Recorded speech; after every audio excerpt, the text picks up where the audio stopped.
Umarangkada ng service contracting program ng DOTR o ang pag-aarkila ng pamahalaan sa mga pampublikong sasakyan. Ayon po sa kagawaran, humahanap na rin ng ahensya ng paraan para mapalawig pang programa. May report si Bernard Ferrer. Isa si Ricky sa mga bus driver na nakaramdam ng pagtaas ng presyo ng petrolyo. Umabot sa punto na isang beses na lamang siya nakakabiyahe sa isang linggo. Kaya malaking nabawas sa kanyang kita lalo't may dalawa siyang anak na pinag-aaral.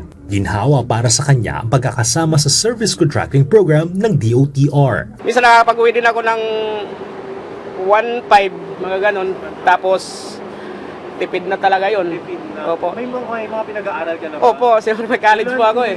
Dalawa yung college ko. Sa ilalim ng NETTIE, papayagan ng paniningil ang pamasahe ng mga driver na may karagdagang insentibo mula sa pamahalaan. Sa EDSA Busway, umaabot sa 100 pesos kada kilometro ang bayad sa bus, 40 pesos naman sa modern jeep at UV Express, at 30 pesos sa traditional jeep na may 100 kilometrong limit.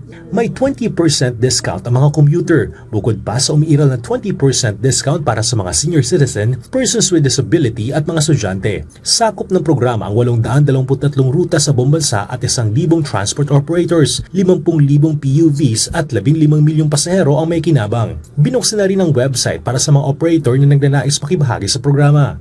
May panawagan ng DOTR sa mga local government unit. In order for this program talaga to be successful, we need the help of LGUs. Anong ibig sabihin nito? Sana yung LGU natin will implement their own service contracting program kasi they know their routes more. Tinatayang 800 milyong piso ang inilaang pondo para sa service contracting sa road transport ay naasang tatagal ng 2 linggo. Humiling na ng karagdagang 5 bilyong piso ang DOTR para mapalawig ito hanggang Hulyo. Hindi na kinakailangan ng paggamit ng GPS device bilang requirement sa service contracting program. Sa halip, isasama si permit to operate in the service contracting program ang QR code para ma-monitor ang itinakbong kilometro ng mga PUV.